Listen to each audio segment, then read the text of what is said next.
Hello, everyone, and welcome back to another episode of Truth Tellin Tuesdays. With myself, Deirdre Ryan, I am a parent coach working with clients in person in Cork City and also online. And I also host a range of talks and workshops and book clubs. You name it, get in touch if you need some support.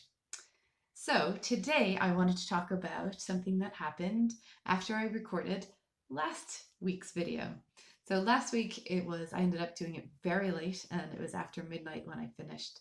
And just as I finished, just in the nick of time, Clara came in and Clara was really, really distressed. Clara was having a lot of ear pressure, and on top of the ear pressure from having a cold and sinus pressure, they were having quite a major panic attack about ear pressure. So that's something I have learned how to work with. So I had to switch quickly into my support role, and as I said, it was late. So for myself, when it's late at night, I have less resources. I've used up most of what I have for the day. So it's always been a more challenging time for me. Right. And on top of that, for those of you who don't know me, I am highly, highly, highly sensitive, right? In all aspects, and sound in particular.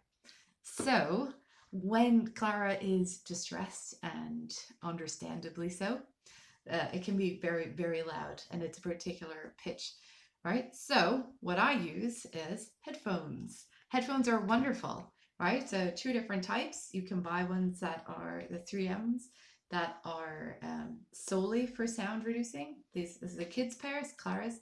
You can get adult ones. You can get them for all different reasons, right? You see builders or construction workers, they'll be wearing them. So you can get them to protect your ears, right? Fantastic.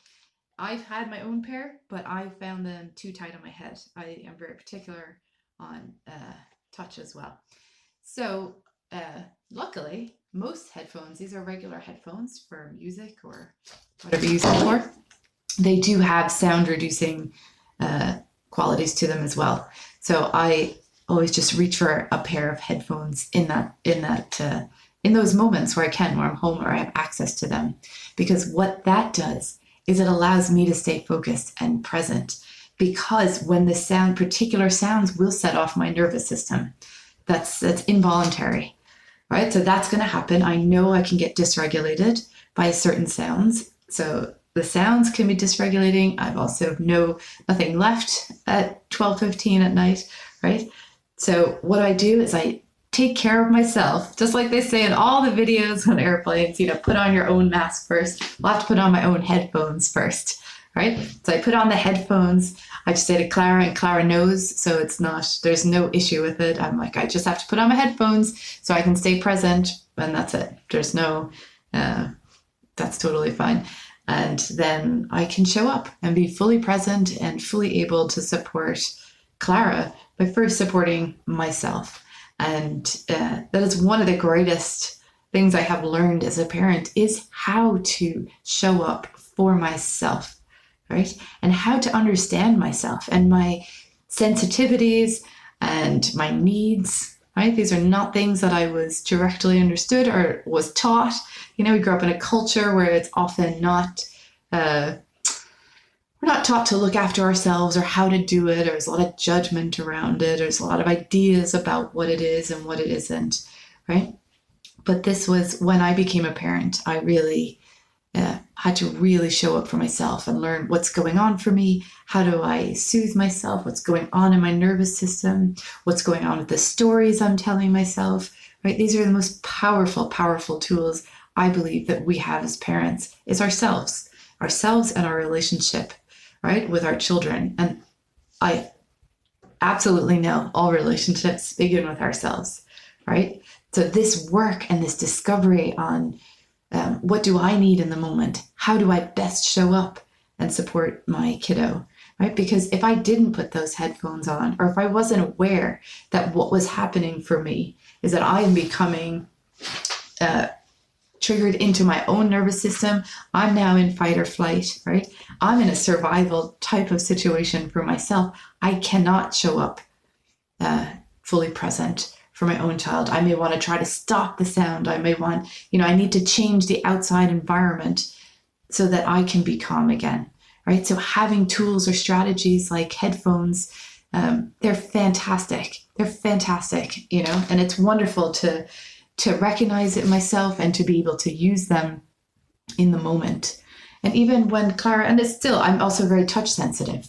I have a lot of sensitivities, and there's, sometimes, like even when Clara was younger, a lot of times I couldn't be touched. I can't do skin to skin, right? So when Clara was younger, I would often wear gloves, if I got to that state. There's so many other ways, or I can touch through fabric, right? So again, it's just learning about who we are, what works for us and what doesn't, and then finding a way. Because for me, ultimately, that relationship with Clara is so important.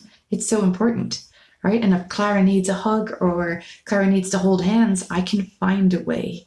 I can find a way that's safe and comfortable for myself as well, right? And in so doing, again, just like all the other stuff we're doing, we're modeling how to do that, because my kiddo is also very sensitive, right? So Clara's grown up with someone who is aware of their sensitivity, is, puts different strategies in place, and it's acceptable and wonderful, not just acceptable, but to be sensitive, right? And learning how to navigate ourselves and this amazing bodies we're in with our amazing nervous systems that are always trying to keep us safe, right? They're working hard. Our bodies are working hard, right? So, it's wonderful to be able to really, truly acknowledge that, own it, celebrate it, work with it, right? It has changed my life, and it changes the relationship with myself and with my kiddo, and of course with everyone else. So I did want to just talk about, I guess, the beauty and the power and the freedom of really, truly, deeply knowing yourself and loving yourself and supporting yourself. I can't think of anything better. And it makes me the best parent I can possibly, and the best friend and the best daughter. It just makes me the best human I can possibly be. So, wishing you all on your amazing journeys, just the time and the space, right? And just all the permission, you have all the permission in the world to really explore yourself and your needs, and learning how to take care of yourself. So all of the love on their journey of self-discovery. And yes, that's it. So until next week, have a wonderful, wonderful week. And I will talk to you then next week. Bye.